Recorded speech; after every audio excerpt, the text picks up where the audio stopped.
찬양이 있는 안식일, 또 저희들에게 지난 한 주간도 지켜주신 하나님께 감사와 찬송을 드립니다. 노래를 잘하시는 분들이 섰잖아요. 그래서 이분들에 대한 우리 성도님들의 반응은 어떨까 하는 생각은 아멘 소리로 제가 이제 좀 판단해야 되겠다 했는데 적습니다. 너무 감동을 받으셔서 그러신지 모르겠습니다.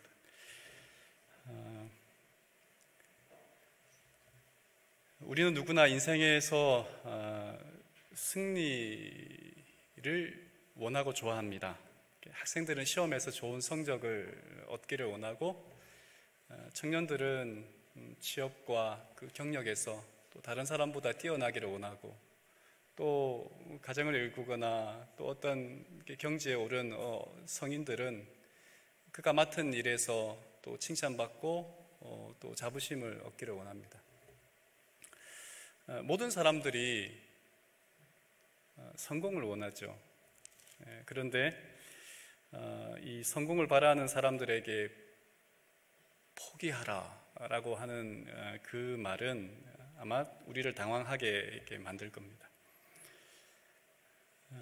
승리하려면 포기하라라고 하는 말들이 성경 전반에 흐릅니다. 역설인데요. 역설은 뒤집은 논리입니다. 싸우라 그러면 승리할 것이다 라고 하는 것이 정설이라면, 항복하라 그러면 승리할 것이다 라고 하는 말은 우리가 알고 있는 일반적인 사고에서 역설입니다.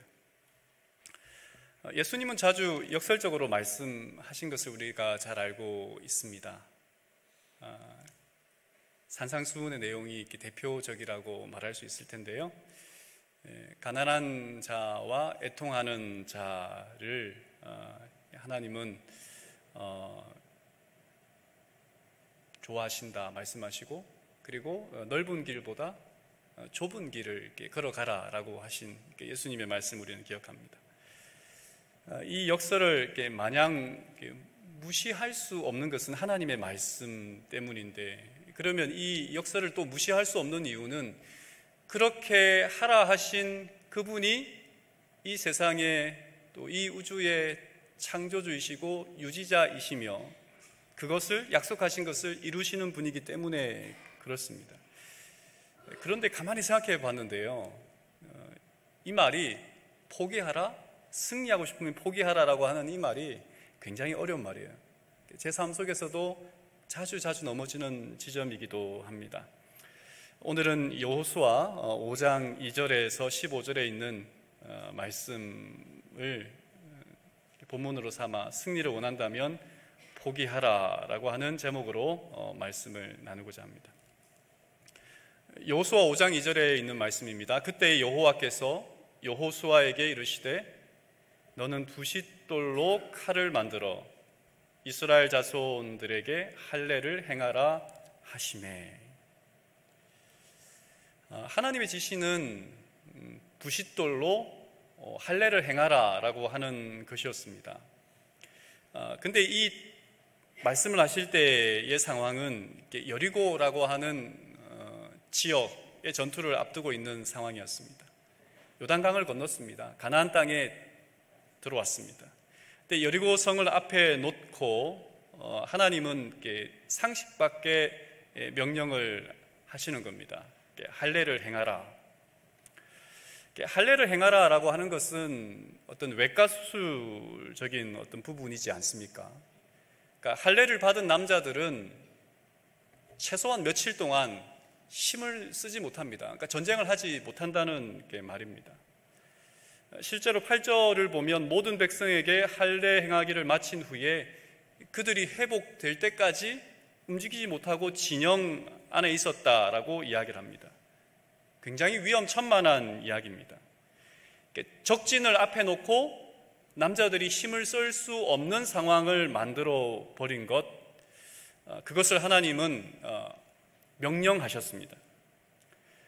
광야에서 40년 동안 이스라엘 백성들은 할례를 하지 못했어요. 그도 그럴 것이 안 그래도 힘든 광야 생활에서 할례를 하는 것은 엄두가 나지 않는 일일 수도 있습니다. 그런데 지금은 엄두를 낼 수 있는 때인가요? 오히려 광야 때보다 더 할례를 할 수 없는 때였습니다. 그런데 하나님은 할례를 행하라 라고 말하는데, 이 말은 포기하라는 말입니다. 포기하라. 한 사람이 물에 빠졌다고 가정했을 때 수영을 못하는 사람인지라 그 사람이 아마 물에서 허우적대고 있다고 우리가 생각해 볼 때, 그때 마침 구조대원이 달려왔습니다. 이제 살았다라고 사람들은 생각했어요. 저 사람은 살았겠구나 라고 생각했는데 사람들이 난리가 났습니다. 구조대원이 들어가지를 않는 겁니다. 물에 빠진 사람은 허우적대는데 빨리 들어가서 구해달라고 하는데 들어가지를 않는 겁니다. 왜 그런지 우리는 잘 알잖아요. 힘이 빠질 때까지 기다린 겁니다. 섣불리 뛰어들었다가 허우적대는 그 사람이 아직 힘이 남아있을 때에 구조하는 사람도 함께 어려움을 당할까봐 그 사람이 힘이 빠질 때까지 기다렸던 것입니다. 포기할 때 그때에 구조할 수 있는 것처럼 하나님은 이스라엘 백성들에게 무슨 힘을 빼기를 원하셨을까요? 무엇 때문에 포기하라라고 하나님은 할례를 하게 하셨을까? 우리가 얻을 수 있는 가장 큰 승리는 무엇일까요? 아마 하나님을 이기는, 하나님을 얻는 그 승리가 가장 클 것입니다. 만약 이스라엘 백성들이 여리고만 얻는 전쟁이었다면 굳이 할례를 행할 필요가 없었습니다. 이스라엘 백성들이 가나안에 들어가서 몇 성을 취하는 것이 고작 그들의 목표라면 굳이 하나님이 말씀하지 않으신 그 방법 이외의 것으로 그들은 충분히 성을 차지할 수 있었을 겁니다. 그런데 하나님이 포기하라라고 하고 그들로 하여금 얻기 원하는 승리, 그들이 최종적으로 얻어야 하는 것은 뭐냐면 하나님을 얻는 것, 하나님을 이기는 것인데, 하나님을 얻고 하나님을 이기는 방법은 뭐예요? 힘을 빼는 겁니다. 누구의 힘을 빼는 거예요? 나의 힘을 빼는 것이었습니다. 산상수훈에는 이런 말이 있습니다.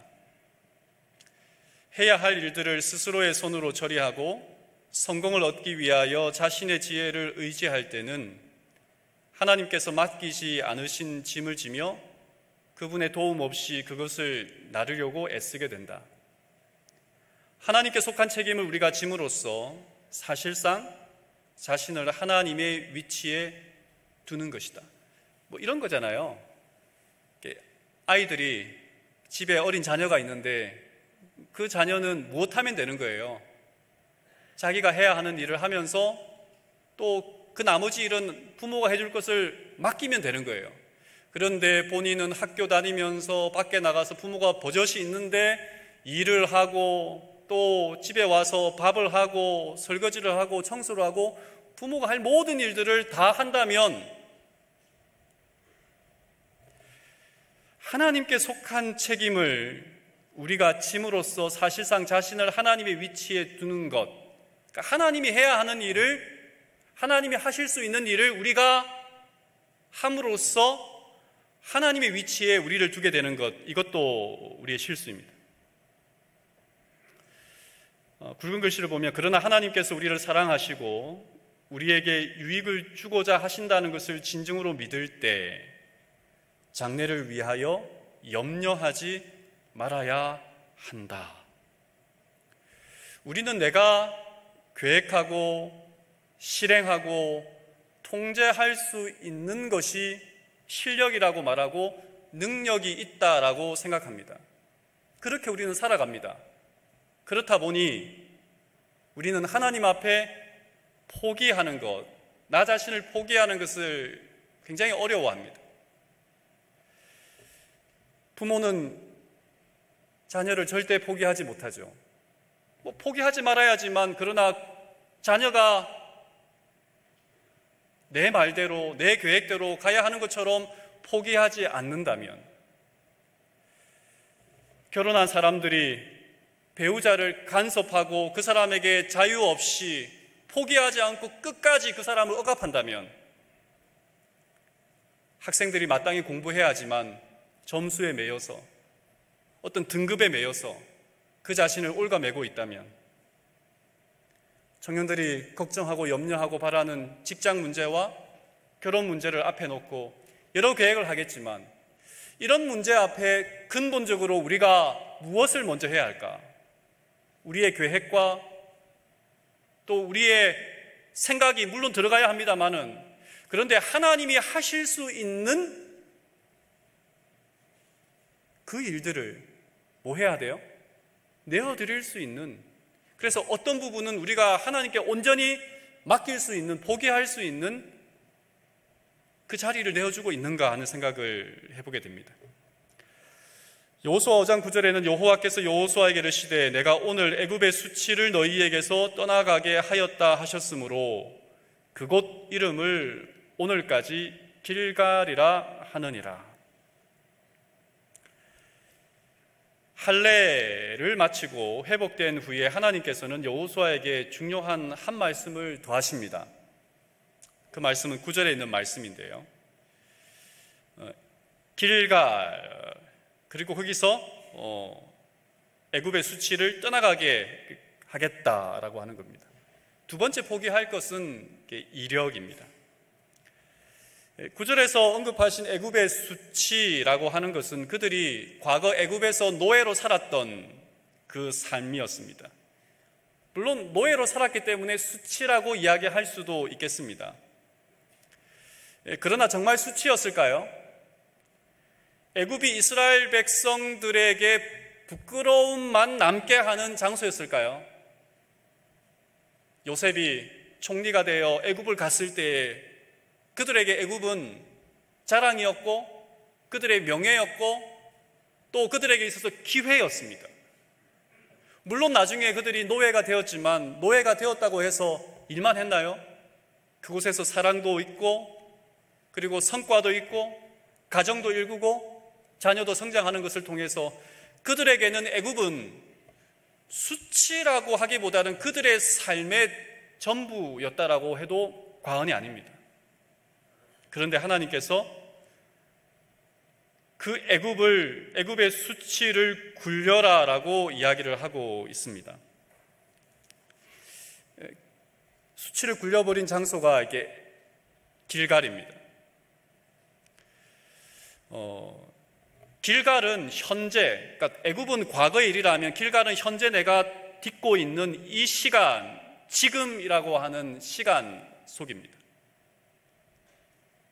이 현재, 우리에게 자랑할 것들이 누군가에게는 분명히 있을 겁니다. 누군가에게는 대단하지 않을지 모르지만 내가 살아오면서 일구어온 그 삶의 여러 마디마디마다 정직하고 성실하게 살아온 우리의 자랑이 있을 겁니다. 내가 공부하고 열심히 경험하며 얻은 지적인 부분, 판단력이 분명히 있을 것입니다. 그때 우리는 무엇 해야 됩니까? 나의 능력과 나의 경험과 나의 이러한 실력을 가지고 하나님을 믿으면서도 어떤 일을 판단하고 결정할 때에 굴려버리지 않는다면 그것이 내 삶의 주장의 근거가 된다면 광야에서 이스라엘 백성들이 그렇게 불평불만했던 차라리 우리가 애굽에서 살았으면 좋았을 것을, 차라리 거기서 죽었으면 좋았을 것을 라고 하는 그런 고백만, 내가 신앙하는 것이 무슨 의미가 있는가?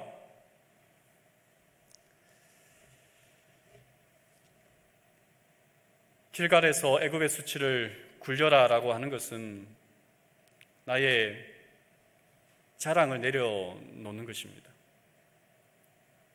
그리고 과거의 실패나 죄악에 대한 부끄러움과 남에게 말할 수 없는 상처도 굴려버리라는 말입니다. 그러니까 나의 흔적들 가운데 좋은 것들도 있지만 나쁜 것들이 있지 않습니까? 그것들이 우리의 발목을 잡습니다. 그것들이 오늘 우리를 옴삭달싹 못하게 합니다. 예전에 그랬어.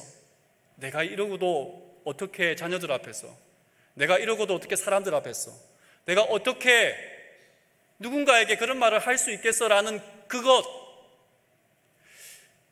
자체를 굴려버리라는 것입니다. 현재 부족함이 있고 연약함이 있지만 서 있는 나를 인정하고 하나님께 맡기라라고 하는 이야기입니다. 치료봉사 478쪽에 보면 참으로 많은 사람들이 빛나는 장래를 위하여 계획을 세우는 중에 완전한 실패를 한다. 하나님께서 그대를 위하여 계획을 세우게 하라. 안 돼! 나는 절대 할 수 없어. 아니, 나는 할 수 있어. 라고 하는 계획을 세울 생각도 하지 않든지 아니면 계획을 세우는 그런 시간에 누구로 하여금 계획을 세우게 하라고요? 하나님께서 계획을 세울 수 있도록 해달라라고 하는 말입니다. 바울은 예수님을 아는 지식을 예수님을 만나게 되면서 모든 것을 버렸다라고 이야기를 합니다. 빌립보서 3장 7절과 8절, 그러나 무엇이든지 내게 유익하던 것을 내가 그리스도를 위하여 해로 여길 뿐더러 또한 모든 것을 해로 여김은 내 주 그리스도 예수를 아는 지식이 가장 고상하기 때문이라. 내가 그를 위하여 모든 것을 잃어버리고 배설물로 여기노라. 바울의 과거가 배설물처럼 나쁜 것만 있었습니까? 그렇지 않습니다. 그에게는 남에게 자랑할 만한 많은 것들이 있었습니다. 근데 바울은 알았어요. 그 아무리 화려한 경력이라 할지라도, 그 아무리 하나님 앞에 내세울 만한, 아니 사람들 앞에 내세울 만한 것이라 할지라도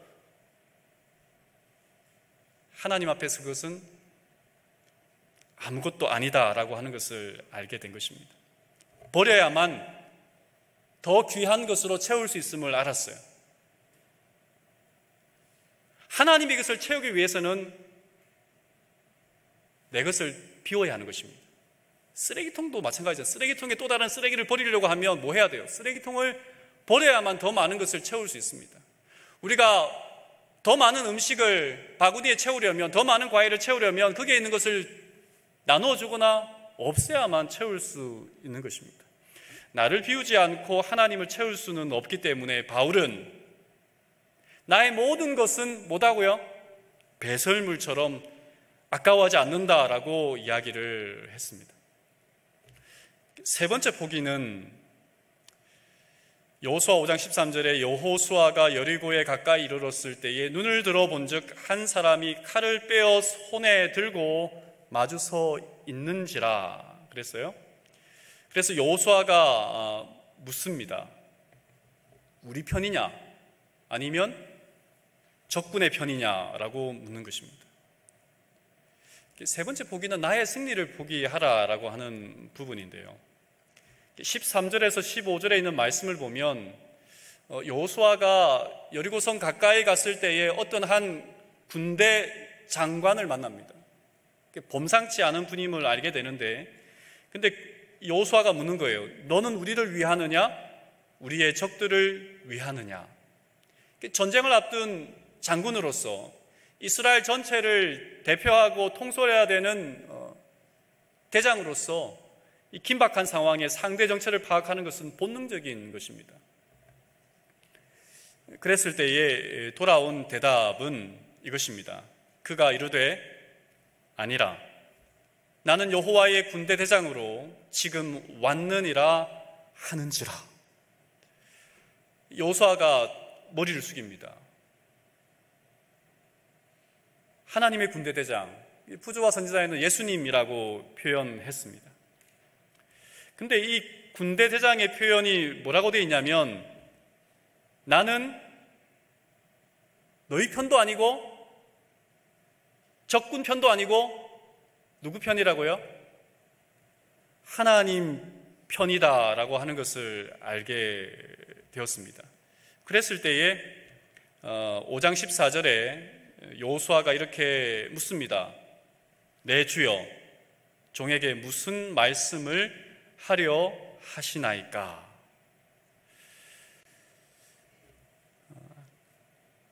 예수님이 말씀하십니다. 신을 벗어라.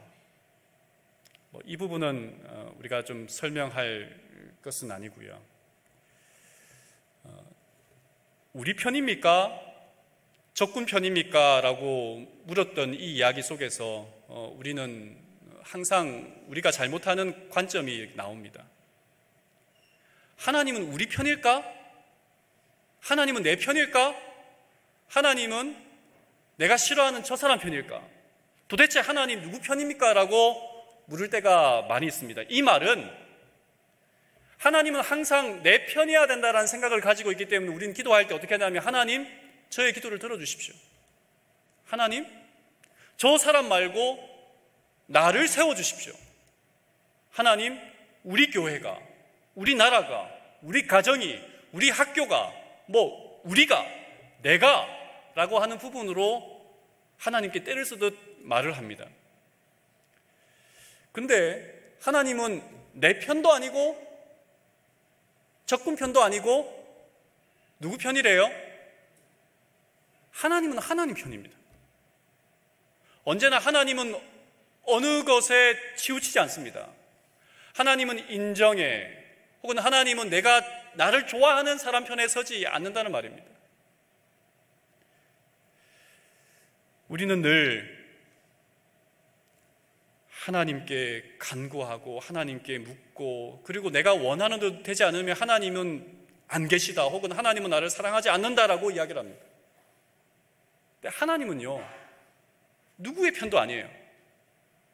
누구의 아니라는 말은 하나님 자신만을 위하여 산다는 것이 아니라 이 온 우주의 모든 사람들에게 공평하게, 모든 사람들이 이롭도록, 모든 사람들이 다 행복하도록 하기 위하여 하나님 편에 서서 우리를 대하신다는 말씀입니다. 그리스도께서는 자신을 완전히 비우셨으므로 자신을 위한 계획을 세우지 않으셨다. 그리스도께서는 당신을 위한 하나님의 계획을 받아들이시고 아버지께서는 날마다 당신의 계획을 공개하셨다. 그와 같이 우리도 하나님께 의지하여 우리의 생애가 단순히 하나님의 뜻을 이행하는 생애가 되도록 해야 한다. 내 힘으로, 나의 영광을 위하여, 아니 내가 이 일을 함으로 하나님께 영광을 돌리겠다라고 하는 것은 거짓이요, 하나님 앞에 옳은 일도 아닙니다. 하나님의 영광을 위하여 나를 승리하게 해주십시오. 하나님의 영광을 위하여 나로 하여금 성공하게 해주십시오. 하나님을 위하여 무엇을 하게 해달라는 말은 다 거짓이에요. 욕심에 뿌리 내린 사탄의 속삭임입니다. 어쩌면 하나님, 저로 하여금 무엇을 하기를 원하십니까? 하나님, 이런 문제가 있는데 제가 여기서 후퇴하기를 원하십니까? 전진하기를 원하십니까? 멈추기를 원하십니까? 하나님, 이 문제를 위하여 제가 뛰어들기를 원하십니까? 아니면 뒤로 빠지기를 원하십니까? 하나님, 이 문제를 위하여 내가 전심전력으로 달려갈까요? 아니면 포기할까요? 우리는 묻지 않아요. 제가 넘어지는 지점이기도 하고 아마 여기 있는 많은 성도들이 넘어지는 지점이기도 합니다. 묻지 않아요. 하나님은 내 편이다, 내 편이시기 때문에 내가 바라고 원하는 대로 할 것이라는 생각을 가지고 전진합니다. 그것이 하나님의 뜻이 아닙니다. 그래서 우리는 포기하고 내려놓는, 그리고 내 자신이 인정받는 것을 포기할 수 있어야 합니다. 사실 우리가 가정도 그렇고, 그리고 교회도 그렇고, 직장도 그렇고, 항상 싸움은 어디서 납니까? 내가 옳다, 내가 하는 게 맞다, 이렇게 해왔다, 가자라고 이야기할 때 그때에 분란이 일어나는 겁니다. 예수님은 십자가를 앞에 놓고 이르시되, 아버지여, 만일 아버지의 뜻이거든 이 잔을 내게서 옮기시옵소서. 그러나 내 원대로 마시옵고 아버지의 원대로 되기를 원하나이다 하시니. 예수님도 자기가 하고 싶은 뜻이 있었어요. 자기가 원하는 것이 있었습니다. 사람이라면 당연하죠. 그런데 이 기도는요, 포기하는 거예요. 자신을 포기하는, 내 뜻을 그러나 포기합니다. 하나님, 이런 마음이 있지만 뭐 하나님께 그 말도 못합니까? 나 이렇게 하고 싶습니다라고 말할 수 있잖아요. 그런데 이대로 해주세요, 이대로 안 이루어지면 하나님은 하나님도 아니에요 라고 하는 것이 아니라, 이런 뜻이 있지만 그러나 하나님, 내 뜻은 포기하고 하나님의 뜻이 이루어지기를 원합니다 라고 기도하신 겁니다. 그것이 예수님의 십자가의 길이었고, 그것이 예수님으로 하여금 부활에 이르게 한 영광의 결과를 낳게 하였습니다. 오늘 말씀을 줄여봅니다. 여호수아 5장에 있는 이야기를 통하여 세 가지 포기를 기억하면 좋겠습니다. 첫째는 나의 힘을 포기하고 하나님의 능력을 의지하라는 말씀입니다. 두 번째는 나의 이력과 자랑을 포기하고 하나님의 은혜를 구하자라고 하는 말씀입니다. 세 번째는 나의 승리, 욕심을 포기하고 하나님의 뜻에 나를 굴복시키자 하는 말씀입니다. 여리고 성만 얻어야 하는 것이었다면 이거 할 필요 없습니다. 힘으로, 능력으로, 숫자로 이겨내면 됩니다. 그런데 하나님을 얻어야 한다면, 하나님을 이겨야 한다면 반드시 포기하고 내려놓고, 그리고 하나님께 모든 것을 맡겨야만 하나님을 얻을 수 있습니다. 우리는 공부하면 좋은 점수를 얻을 수 있고, 열심히 일을 하면 돈을 벌 수 있고, 열심히 운동하면 건강해질 수 있습니다. 물론 아닐 수도 있지만요. 그런데 우리가 얻어야 하는 최종 목표는 무엇이에요? 사도 바울이 이 모든 것을 배설물로 여겼던 것은, 그가 얻고자 했던 것은 누구였습니까? 하나님 그분이었습니다. 예수님 그분이었습니다. 그분을 얻기 위해서는 내가 가지고 있는 모든 것들이 다 뭐라고요? 포기할 수 있는 그것이라고 이야기한 것입니다. 부조와 선지자 493쪽에 있는 말씀을 읽고 마치려고 합니다. 하나님께서 당신을 신뢰하는 자들을 위하여 큰 일을 행하실 것이다. 당신의 백성이라고 공언하는 자들이 보다 큰 능력을 받지 못하는 그 이유는 그들이 자신의 지혜를 크게 의지하고 여호와께서 저희를 위하여 당신의 능력을 나타내시도록 그분에게 기회를 드리지 않은 까닭이다. 하나님께서는 그들이 당신을 전적으로 신뢰하고 충실히 당신을 순종한다면 당신을 믿는 자녀들을 위급할 때마다 도와주실 것이다. 전도회가 한 주 앞으로 다가왔습니다. 어떤 사람을 전도하고 싶은데 되지 않잖아요. 애를 쓰는데 되지 않잖아요. 그래서 어떤 사람은 지레 포기했습니다. 그러니까 하나님 앞에 내 자신을 포기한 게 아니라 그냥 하나님께 가기도 전에 내 뜻을 이렇게 포기했습니다. 그러지 마시고 하나님 이 영혼을 내어놓습니다. 이 사람을 구원하고 싶습니다. 물론 내가 할 수 있는 것을 다 하지만 하나님 뜻대로 이 영혼을 구원할 수 있도록 하나님께 기회를 내어드려야 됩니다. 하나님께서 그 일을 할 수 있도록 기회를 내어드려야 되는데 우리는 그 기회마저도 능력이 있으면 능력이 있어서 빼앗고 능력이 없으면 지레 겁먹고 하나님께 기회조차 드리지 않는 우리의 모습을 보게 되는 것입니다. 하나님께 하나님의 자리를 내어드릴 수 있는 저희가 되었으면 좋겠습니다. 살아가면서 우리에게 수많은 문제들이 있습니다. 계획하고 생각하고 또 애를 써보지만 그것이 이루어질 것이라고 생각하지만 내 뜻대로 되지 않을 때가 있습니다.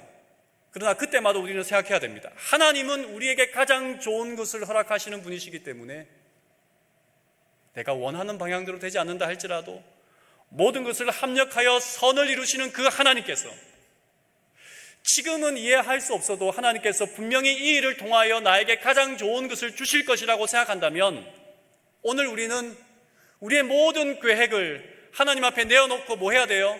하나님, 내 뜻이 아니라 하나님의 뜻대로 이루어 주시옵소서라고 기도할 수 있는 사람이 되기, 그것이 오늘 우리의 신앙의 자세였으면 좋겠습니다. 위급할 때마다 하나님께 기회를 내어드리는 자녀들에게 하나님은 도와주실 것이다 말씀하셨습니다. 아마 우리의 삶 속에 말하지 못하지만 정말 해결했으면 좋겠다라는 그런 문제들이 있을 겁니다. 물론 그 문제를 해결하는 것도 중요하지만 하나님을 얻는 것, 하나님을 잃어버리지 않는 것, 하나님 앞에서 승리하는 것.